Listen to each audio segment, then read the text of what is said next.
अस्सलामुअलैकुम नाज़रीन, आप देख रहे हैं मुबश्शिर लुकमान यूट्यूब चैनल। मैं हूं समीना राना। हमारे साथ तशरीफ रखते हैं मुबश्शिर लुकमान साहब। अस्सलाम वालेकुम सर, कैसे हैं आप? वालेकुम सलाम, अल्लाह का शुक्र है। सर, लोग बड़ी शिद्दत से जानना चाहते हैं कि इमरान खान जेल से कब तक बाहर आ जाएंगे, क्योंकि कुछ केसेस में उन्हें रिलीफ भी मिल रहा है, हम देख रहे हैं। अगर ऐसा होता है तो खान साहब कब तक बाहर आ जाएंगे जेल से? अगर फेसबुक पे जाएंगे तो ईद से पहले बाहर आ जाएंगे। अच्छा। अगर ट्विटर पे जाएंगे तो शायद ईद के फौरन बाद बाहर आ जाएंगे। और शेख रशीद के ऊपर जाएंगे तो परसों तक बाहर आ जाएंगे, 27 रमजान तक। लेकिन अगर उनके वकला पे जाएंगे तो वो अगले 5 साल अंदर रहेंगे। और अगर इमरान खान अपने वकील बदल लें और जो सही तरह केसेस की पैरवी करें और फिर इमरान खान की तरफ से अगर सही किस्म की रिप्रोचमेंट हो जो पॉजिटिव होती है, तो फिर आप समझें कि वो अक्टूबर नवंबर में इमरान खान का कोई चांस बन सकता है कि जिसमें उनको जेल से बाहर आने की इजाज़त मिल जाए। लेकिन उससे पहले मुझे नहीं लगता बिल्कुल भी। ये जो सोशल मीडिया है ये बड़ा ही मिसलीडिंग है। आधी जुदी खबर दे देता है लोगों को, लोग मिसगाइड होते हैं, उसके बाद कहते हैं देखो जी कानून तोड़ता होते, अदालत ने यह कहता सी तो फिर है हो रहा। अभी जो है ना, it's not easy to understand. लेकिन यह है कि अगर कानूनी चारा जोई हो प्रॉपर तरीके से और उनके वकला तमाम केसेस को प्रॉपर और मेरिट के ऊपर परसू करें, तो फिर आप समझे 5-6 महीने में इमरान खान के लिए कोई अच्छी खबर आ सकती है, लेकिन उससे पहले नहीं। तो सर, आपको लगता है कि इमरान खान की वकला टीम इतनी एक्टिव है और इतनी इंटेलिजेंट भी है कि वो ये सब काम कर सके? इमरान खान की वकला की टीम इतनी इंटेलिजेंट है कि वो अपने टिकटॉक अकाउंट्स बड़े अच्छे चला रहे हैं, अपने फेसबुक अच्छे चला रहे हैं, मीडिया पे रोज आ रहे हैं, लेकिन इमरान खान के लिए कोई काम नहीं कर रहे। आप देखें ये तोशाखाना केस जिसमें एक में सजा मुअत्तल हुई, उसकी और बुशरा बेगम की, ये ओपन एंड शट केस है। मैं आपको 3 महीने से कह रहा था कि वकला की नलायकी की वजह से ये हो रहा है, वरना उसको जेल में नहीं होना चाहिए था, यानी उस केस में नहीं होना चाहिए था। वो जो है उन्होंने परसू ही नहीं किया। बल्कि आप याद करें कि इमरान खान ने लतीफ कोसा को क्यों चेंज किया था। उसने कहा था तैयारी नहीं करते और मीडिया टॉक करते रहते हैं। और फिर एक दिन हमने सुप्रीम कोर्ट का देखा था प्रोसीडिंग, कोर्ट रूम बंद की, जिसमें चीफ जस्टिस जो हैं उन्होंने कहा लतीफ खोसा साहब को कि आप सब कुछ बात करें, केस के ऊपर तैयारी करें, आप मीडिया टॉक करते रहते हैं, बाहर जाके यहाँ पे तो आके अपने दलाइल देना या कोई सबूत दें। तो कोई एविडेंस नहीं जमा किया इन्होंने, इन्होंने अपने क्लाइंट की बेगुनाही के लिए कोई सबूत नहीं जमा किए, इन्होंने कोई दलाइल नहीं दिए। बस सिर्फ रिलाय करना कि वो एक पॉपुलर लीडर है तो उसकी पॉपुलैरिटी के ऊपर ये राज करेंगे, तो वो तो फिर अंदर ही रहेगा ना। ये राज करेंगे तो वो अंदर ही रहेगा। और आपस की इनकी लड़ाइयाँ नहीं खत्म हो रही। जिस केस में लतीफ खोसा है उसमें बाकी वकला उनकी हेल्प नहीं कर रहे, जिसमें बैरिस्टर गौर हैं उसमें नहीं कर रहे, जिसमें अली जफर हैं उस बाकी उनके साथ सपोर्ट नहीं करते। तो इनकी तो आपस में नहीं बन रही है, आपस में इनकी लड़ाइयाँ हो रही हैं। तो वकला की टीम अगर एक हो, सर जोड़कर बैठे, तो कोई ना कोई तरीका निकाल देंगे। लेकिन अगर मगर चूंके चुनाचे, जब बानिए पीटीआई का जिक्र करेंगे तो ये चारों अल्फाज बीच में आ जाते हैं। राइट। तो सर, कोई बानिए पीटीआई को ये मशवरा क्यों नहीं देता कि आप अपने वकीला थोड़ा टाइम लगा के सोच विचार करके तब्दील कर लें? देखिए, मशवरा जो दे सकते हैं वो तो एंजॉय कर रहे हैं। दूसरा जो मशवरा दे सकती हैं वो बुशरा बेगम है। वो चाहती हैं कि वो ज्यादा अंदर रहें ताकि वो पार्टी को टेक ओवर कर लें। तीसरा जो दे सकती थी वो अलीमा खान थी। अलीमा खान का पता कटवा दिया बुशरा बेगम ने, इमरान खान से ही कटवा दिया। उन्होंने कह दिया कि आज के बाद अलीमा की ना बात सुनी जाए, ना मानी जाए, ना कुछ कोशिश करे उससे बात करने की। तो मशवरा कौन देगा? वो तो बेनिफिशरी है ना सारे के सारे उनके अंदर रहने के।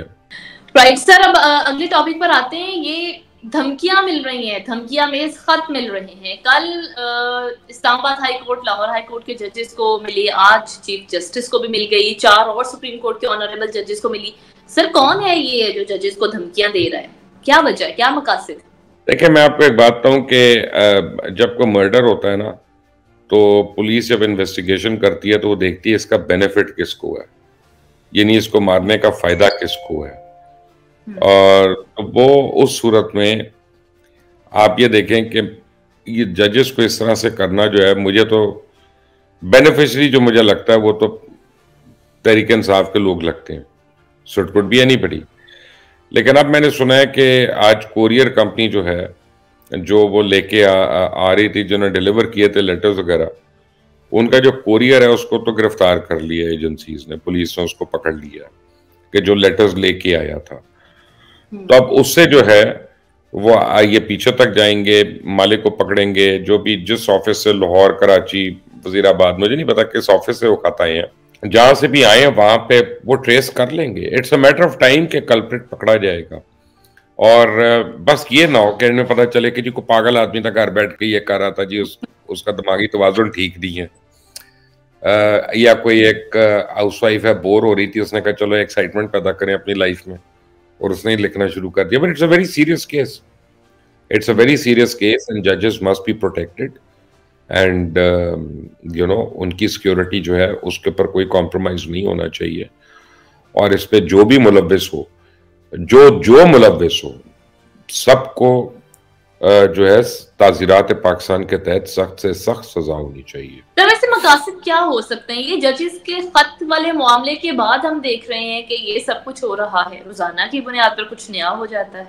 कुछ कह नहीं सकता इस पे, क्योंकि ज्यादा इसके ऊपर देखें बेहतर ऐसे रिपोर्टर्स जैसे नहीं है वो जंग के जो कयूम सिद्दीकी साहब हैं या और लोग हैं जो कोर्ट की रिपोर्टिंग करते हैं ना, रिपोर्टर्स, वो ऑब्वियसली हैंड्स ऑन होते हैं। उनकी क्योंकि काफी जजेस से भी बातें हो रही होती हैं, वकला से भी बातें हो रही होती हैं। हम तो बाहर बैठे हैं डिस्कनेक्टेड उस पूरे इदारे से, तो हमारी राय जो है ना वो राय होगी, वो कोई इन्फॉर्मेशन नहीं होगी। मैं, लेकिन आपने अब ये कहा है तो it's given me food for thought. कल तक मैं चुड़ैल को उड़ाता हूँ अपनी, कि उड़ के जाए इस्लामाबाद में और सुप्रीम कोर्ट के अंदर चक्कर चुक्कर काट के आए, अब फिर मुझे बताइए कि इस पर क्या डेवलपमेंट और क्या हो रहा है और किसने किया। कल पूछेंगे, आपकी चुड़ैल से खबर निकलवाएंगे। सर, ये इंडिया के साथ ट्रेड हम कब खोलेंगे? बात तो हम करते हैं कि ट्रेड होनी चाहिए हमसायों के साथ, और इसका ऑब्वियसली फायदा दोनों ममालिक होगा, पाकिस्तान को होगा, और पाकिस्तान की इकोनॉमी के हवाले से अच्छी खबरें भी आ रही हैं। तो मजीद बेहतर हो सकती है इकोनॉमी अगर हम अपने हमसाया ममालिक के साथ तिजारत आगे बढ़ाएं। क्या वजह है इस मामले को आगे क्यों? अगर इंडिया से ट्रेड खुलता है तो पाकिस्तान में महंगाई जो है वो 24 घंटे के अंदर 40% कम हो जाएगी, क्योंकि जितनी दालें सब्जियां गोश्त हम जो मंगा रहे हैं, और बाहर मसलन दालें हमारी इंपोर्ट हो रही हैं कनाडा से और ऑस्ट्रेलिया से, तो आप सोचें कि कनाडा आने जाने का या ऑस्ट्रेलिया आने जाने का टिकट कितना है, वो जहाज का किराया कितना है उसका, तो फ्रेट कितना लगेगा, उसपे इंश्योरेंस लगेगी, तो वो सारी कॉस्ट जब निकलेगी तो आपकी 50% तक तकरीबन ये कम हो जाएगी यहाँ पे जो कॉस्ट है। इस तरह वागा से अगर ट्रक के ऊपर सब्जियों ने आना है और किसी और मुल्क से बहरी जहाज पे आना है उन्होंने, तो उसकी कीमत में जमीन आसमान का फर्क होगा। अब प्रॉब्लम यह है कि पाकिस्तान और इंडिया के ताल्लुकात को 1.5 साल पहले बहुत अच्छे हुए थे, लेकिन उस सडनली 2 साल पहले जब इमरान खान ने एक स्पैनर फेंक दिया बीच में और वो वहां पे रुक गया, तो अब इंडिया में इस वक्त हालत इलेक्शंस में है, वहां और थोड़े अरसे के बाद इलेक्शंस होने वाले हैं। तो पाकिस्तान फॉरेन ऑफिस जो है वो मेरा ख्याल है कि इंडियन काउंटर पार्ट से इन टच भी है, और इनकी काफ़ी बातचीत होती रहती है, रेगुलर हमारे डिप्लोमेटिक टाइज भी हैं उनसे। तो 2 चीज़ें करनी पड़ेंगी। पहले तो पाकिस्तान को अपना चार्ज दी अफेयर लगाना पड़ेगा, क्योंकि इमरान खान ने चार्ज दी अफेयर इंडिया से उठा लिया था, और उसके यानी जवाब में इंडिया ने भी वापस बुला लिया था। तो अब पाकिस्तान कहता है कि चार्ज दी अफेयर लगा दे, तो इंडिया कहता है कि पहले तुम लगाओ फिर हम लगाएंगे, क्योंकि तुमने पहले बुलाया था, विच इज यानी ये उनकी एक राइटफुल डिमांड है। तो चार्ज दी अफेयर लगेगा, उसके बाद आपके डिप्लोमेटिक वो जो है ज़रा नॉर्मलाइज होंगी चीज़ें, तो फिर आप ये कर सकते हैं।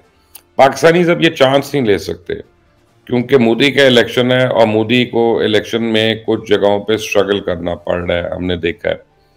तो वो ये ना हो कि वो एकदम से, और अभी तक पिछले 1 साल से 6 महीने से मोदी ने एंटी पाकिस्तान नारे नहीं मारे हैं, और यानी वो अभी तक उसने इस इलेक्शन में, आप देखें इंडिया के इलेक्शन में पाकिस्तान जो है वो मिस कर रहा है, बिल्कुल मिस्ड है, which is very good, which is a blessing.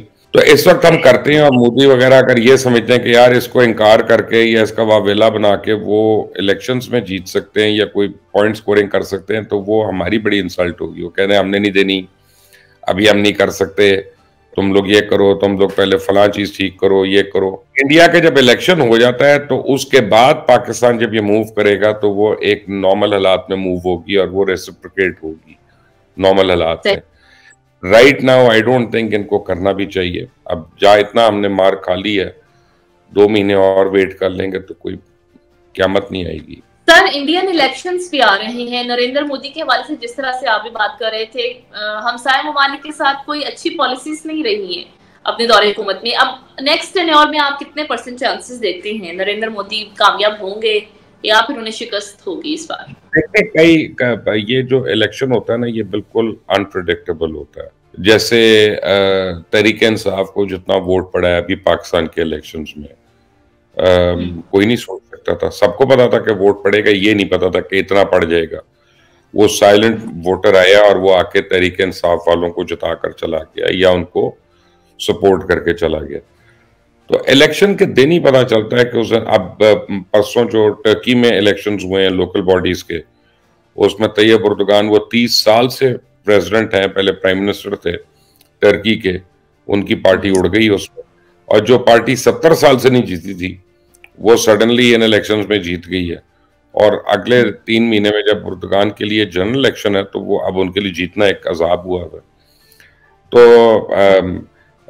India में भी हमें ये नहीं पता कि अंडर करंट्स जो है ना वो क्या है। बज़ाहिर राहुल गांधी वगैरह जो हैं या ममता बनर्जी वगैरह जो उनके ऑपोजिशन में हैं वो इतनी स्ट्रेंथ में नजर नहीं आते, लेकिन किसी वजह से अगर कुछ सिंपैथी फैक्टर हो जाता है और वोटर टर्नआउट ऐसा हो जाता है और वो मोदी साहब को लेके बह जाता है तो हम कह नहीं सकते। लेकिन ये तो मानना पड़ेगा कि मोदी के ऊपर पाकिस्तान या बांग्लादेश या नेपाल, हम जरूर उनके ऊपर कह रहे हैं कि वो अच्छे हमसाई नहीं, लेकिन in the last 3 years he has been the most invited head of state anywhere in the world. I mean लोग उनको बुलाते हैं, उनकी तकरीरें करवाते हैं, और he has been a good person for India. हम देखें, मैं तो पाकिस्तानी हूँ, मुझे तो वो नहीं अच्छा लगेगा, लेकिन अगर आप इंडियन हो, आप उस नजर से देखें तो वो उनके लिए तो बहुत अच्छा रहा। लेकिन मुबश्शिर साहब, हमने देखा इंडिया के अपने अंदर से भी मोदी पॉलिसीज के खिलाफ बड़ी आवाजें बुलंद हुई हैं। आवाजें हैं ना, अभी वो आवाजें मैस सपोर्ट में कन्वर्ट होती हैं कि नहीं, that remains to be seen ना। वो तो इलेक्शंस में ही पता चलेगा हमें। राइट। मुबश्शिर साहब, चले गजा के सिचुएशन पर भी आपका एनालिसिस देते हैं। इतना सब कुछ हो गया गजा के मुसलमानों के साथ, बच्चों के साथ, लेकिन इजराइल को रहम क्यों नहीं आता फलस्तीन वालों पर? देखें, इजराइल को अब रहम अपनी वजह से नहीं आ रहा, क्योंकि अगर आप गौर करें, अगर आप जो जेरूसलम पोस्ट वगैरह है या और चीज़ें जो इंटरनेट पे अवेलेबल हैं, इजराइल के पेपर्स अवेलेबल हैं, जो अगर आप उनको फॉलो करें, इंग्लिश में 2-4 है उनके पेपर्स, आप देख लें तो आपको पता चलेगा कि नेतन्याहू जो है बहुत ही अनपॉपुलर यानी हेड ऑफ स्टेट है। और नेतन्याहू जो है इससे पहले भी उड़ चुके हैं और उनके ऊपर सीरियस करप्शन के इल्जामात लगे हुए, सीरियस करप्शन के। और जब वो ये वॉर शुरू हुई थी 7 अक्टूबर को, तब तक वो ये बातें हो रही थी कि नेतन्याहू के घर के बाहर हजारों इजरायली जो हैं वो रोज मुजाहरा कर रहे थे कि तुम इस्तीफा दो, इस्तीफा दो, और सडनली ये चीज शुरू हो गई।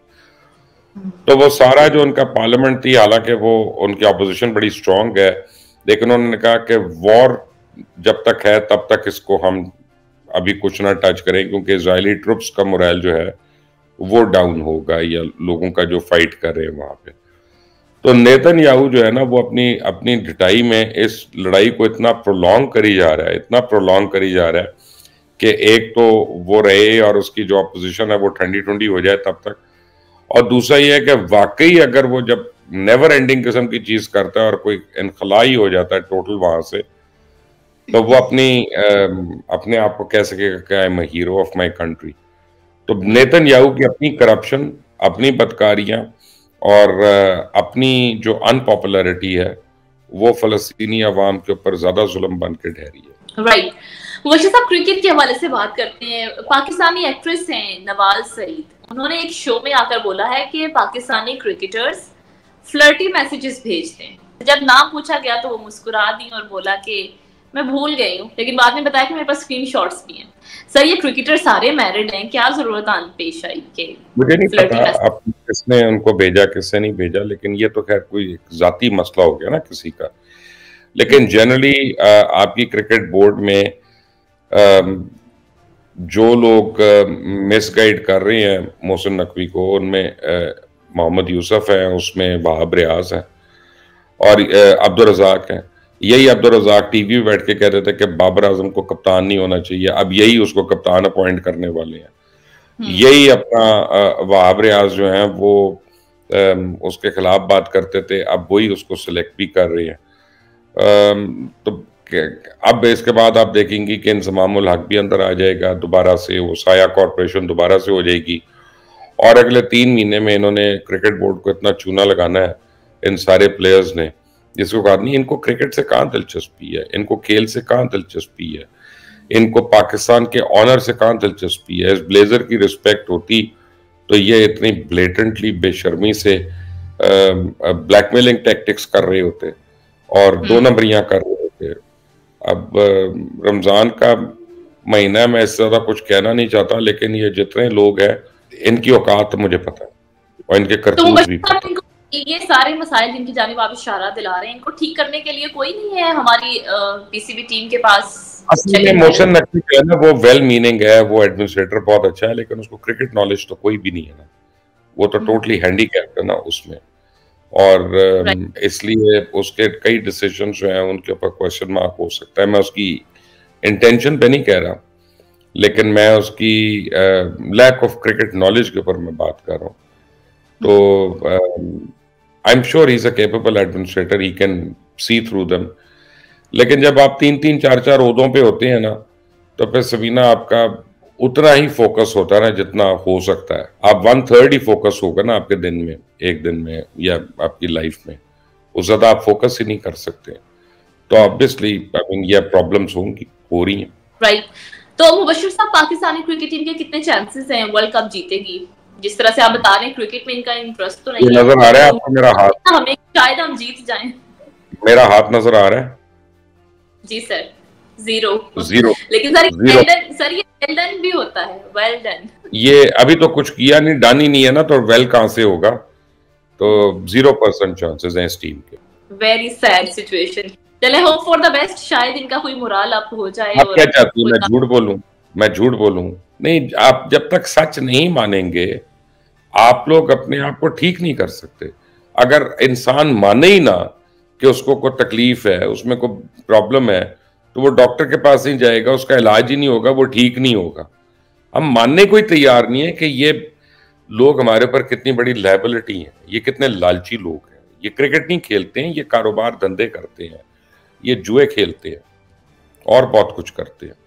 सिर्फ वो नवाल को फ्लर्टी मैसेजेस नहीं भेजते, उसके अलावा भी बहुत कुछ होता है। बहुत शुक्रिया मुबश्शिर साहब, आपके कीमती वक्त और आपकी कीमती तनसीह का। इजाजत दीजिए, अल्लाह ने।